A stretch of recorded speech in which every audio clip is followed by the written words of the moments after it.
34,000, just above there. We didn't really move that much. Pretty much a mixed performance globally. Are we just going to hit resistance when we head just slightly above 34,000 points? Well, that's what's been happening over the past couple of weeks or so. It's interesting, if you look at what's happening in world markets, it looks as if gradually, investors and speculators alike are learning to live with what's happening in Europe.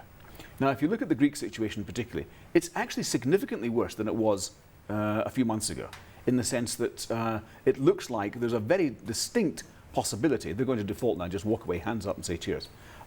Whereas that wasn't the case a few months ago.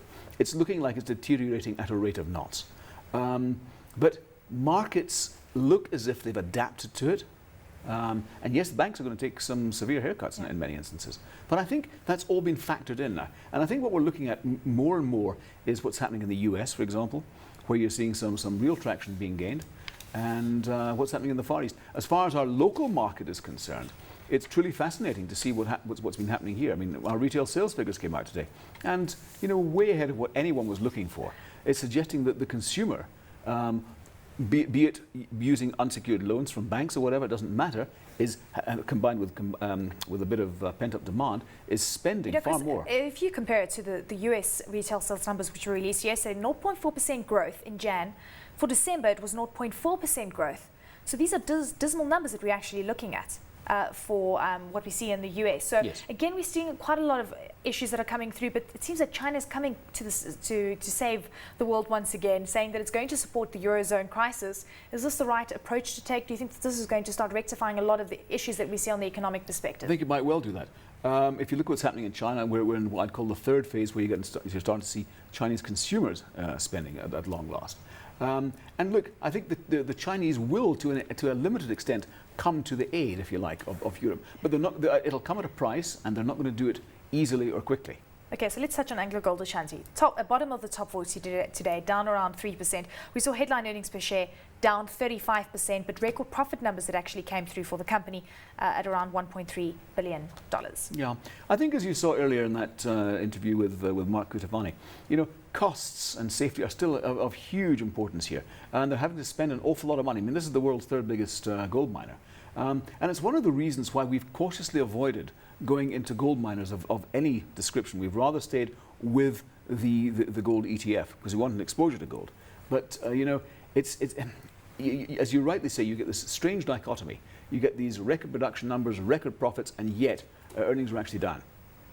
So what is what the scenario that could possibly play out for all the miners? And this is the safety stoppages issue is actually across the board. We keep hearing it with all the miners that have been releasing results. Yeah, that's why I say we would rather have what we would call a clean approach to gold mining. Yes, we want an exposure to gold, but we don't want all of the peripheral items that go with it.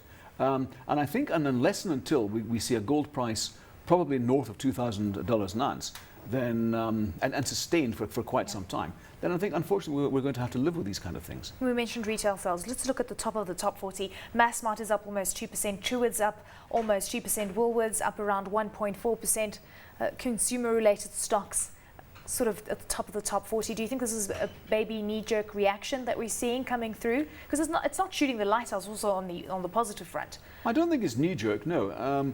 I think what it is, it's just underlining the fact that the economic growth that we have in this country is in fact mostly predicated on consumer spending. The supply side has been very, very disappointing up until now. Maybe that'll change as we go through this year. But I think, as I said earlier, 8.7% is way, way, way ahead of anything anybody was looking for. Yeah. And I think it's showing to you that there is an awful lot of pent-up demand there, and I think perhaps a lot of us have been a little bit blind to that. Let's touch on City Large, also out with results today. And I know it's been one of your favourite stocks for quite some time. Is it still one of the stocks that you look at? Love it. Incredibly well managed company. Interesting there, they make reference to the fact that they're going offshore, as it were, into another part of Africa. They're going to Botswana. And I think, I talked to Hans Enderle and Clifford Ross and Andy Whittaker a couple of years ago about this whole bit about going to the rest of Africa. And their stock reply was, give us the sites and we'll go. Getting sites in Africa is always incredibly difficult. But once you're there, once you're established, you can charge premium prices. And locally, you know, we're starting to see the occupancy is looking a bit better, up from 59 to 60. It doesn't seem an awful lot, but it's on the right track. And I think as we progress through this year and next, we'll start seeing it In even fact, better. they're actually planning to open up operations in December this year, so in Botswana. Let's look at the normalized diluted headline earnings per share number. That was up around 10%. We know that they increased capacity for the World Cup, and they shouldn't have now in hindsight. Look, it's easy with hindsight to say they shouldn't have done it. You know, City Lodge has got a fantastic model in the sense that you know, it's offering tremendously good value to the corporate traveller.